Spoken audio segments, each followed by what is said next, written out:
Hi guys, today I'm going to be talking about iland, but before I start, I just want to say that ultimately I wish the islanders all the best, and I hope that this video could help in propelling positive discussions about the show and the participants, and ultimately the best results for everyone involved.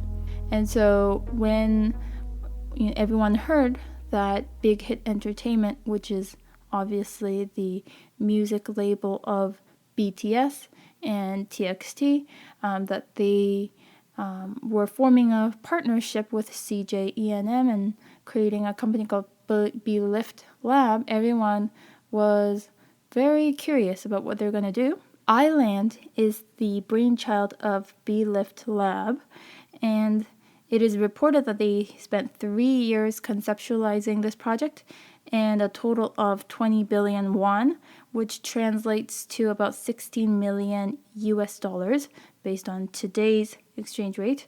There was a lot of expectation and curiosity because of the fact that they spent so much money and they spent many years conceptualizing it, and the fact that they have a star-studded cast with Jiko and P. Rain, and of course Bang Seok, Hitman Bang himself, who is the chairman and CEO of Big Hit Entertainment. And then you've got all of the principal musical and performance directors of Big Hit who are playing a central role in the show as judges. Before the show started, they released the theme song called Into the Island, which was sung by IU. And it's a very hopeful song talking about chasing your dreams with your friends and holding hands together going into the future. So it's a very hopeful and positive song. And so, yeah, I think everyone who's interested in K-pop has been waiting very expectantly for what is iland gonna be. So this is the quote from the synopsis of the show, which you can find on the TV show website. I've translated it into English, and basically it reads as follows. A survival game watched by the whole world begins, a suffocating game that takes place in an unknown place that didn't exist before. Who will be the destined ones to survive until the end? So right from the get-go, you can tell this is going to be a pretty cutthroat program. Of course, a lot of other music audition programs are like that as well in nature. But the fact that the producers of the show call it a survival game tells you something. And they use a lot of lingo that evokes those ideas of survival and games throughout the show, which also sets the tone of what happens. This is just a quote from the end of episode 1, where it reads, "The survival competition to decide on the 12 people the maximum capacity of iland really begins." Now, in terms of how this survival competition is created, I think there are 3 different elements that play an important role. I think the first one is that the setting is like a lab. This humongous structure that I think they built for the purpose of the show, which is in the middle of a beautiful forest, who knows where. It is completely closed off to the world, and the participants are mainly there on their own so far. In terms of episode 1 and episode 2, they train there together by themselves. They eat there and they sleep there. They had one interaction with someone from the outside, which was Rain P, who came in the second episode to give some coaching. But other than that, they are there on their own, and in the interior of this building is very modern and sterile, and it just kind of feels like some sort of laboratory or something. If you watch the show, you'll know what I mean. And then the fact that everybody who is not a participant and it's still part of the show. Like the judges, producers, and the MC, they are watching the participants through CCTV cameras. Also, kind of sets this vibe of a laboratory of participants, and the kind of onlookers just looking from a distance to see what is happening. The second element of this survival competition is intense usage of gamification in what happens throughout the show. So, for example, because there's no interaction with the outside world, there is this mysterious voice who tells them like how much time they have to prepare for the next challenge and voting time, and it also tells them like what the challenge is about. And then after that voice relays what happens, there's a timer that starts, which is also very common in a lot of games, to tell them how much time they have left.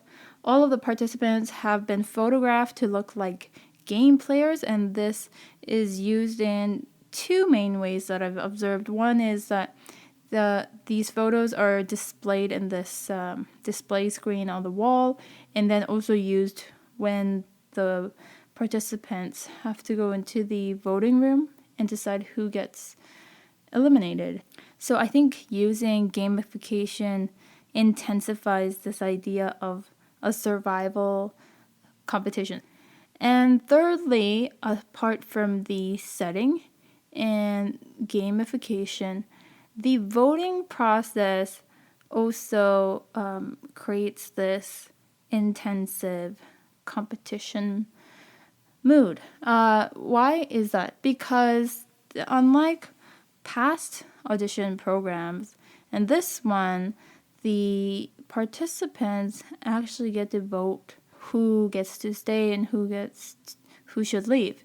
In the second episode, there was some involvement of producers. They basically gave all the individuals a score based on their performance. And then the rule was, at least for this round, was that the average score of all the individuals determines how many participants have to be eliminated. So basically, if the participants don't do well, then more people have to be eliminated, and then they have to decide themselves who has to leave. But later on, I think there will be different ways that the final 12, which is like the capacity of iland, will be determined, and that will also involve the global audience, as hinted by this show in episode 2. So yeah, there are those three elements. You've got the lab, the setting, gamification, and the voting process to create the survival competition. And now, what happens in this scenario is, I think, of concern to a lot of viewers, because rather than bringing out the best in everyone, I think in many ways it is bringing out the worst. It's a game, and people are kind of objectified as like players and not your colleagues. I think it intensifies the competition and creates stress, and therefore creates negative consequences. And you see this in two very clear occasions. One occasion is there's these two participants who competed together in the first round, but then one of them actually votes the other one off. And then a second case where there's these two participants, and the younger one says he really looks up to the older one and thinks that the older one is very talented. And then later you find out the older participant chooses to vote off the younger participant, which was also quite shocking. A second area of concern is dynamics of groupthink. So I think in the second episode, this happened where this one member named Hee-seung, he was leading the group, and he taught all of them the dance, but then you see a couple of the other islanders getting frustrated and talking basically behind his back about how they don't like how Heesung seems to be changing the moves a little bit, or it doesn't look exactly like the example that they were supposed to be following. And feelings intensify when this member, Heesung, basically decides to do individual tests to make sure everyone is ready to perform. And then a couple people didn't like doing this. One member even cried because they said that he felt bad and that it kind of hurt his confidence to have to perform, I guess, in front of like a peer. All of the islanders come together.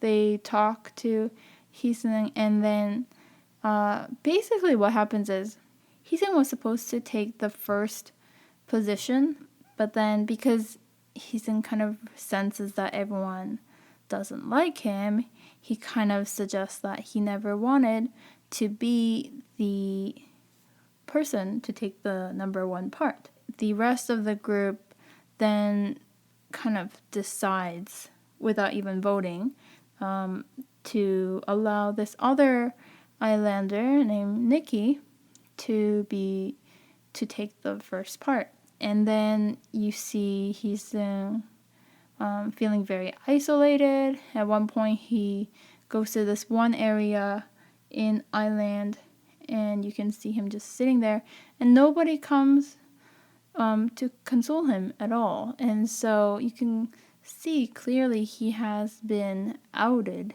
in this scenario, and the in-group is, just moving along with what's going on. That said, I think there were a lot of members who didn't say anything. They just were silent. They conformed. They allowed this huge change to happen. I think now it seems like it's more about who can play the game, who has mastered the game tactics, who's gonna survive.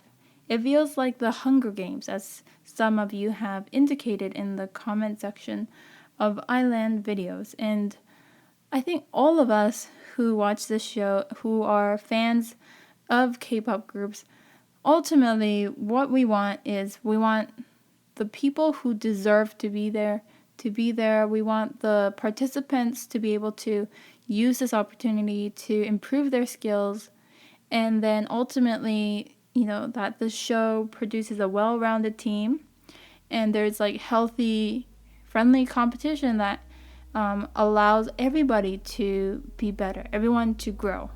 Let's just hope for all the best for all of these participants. Let me know what you guys think will happen.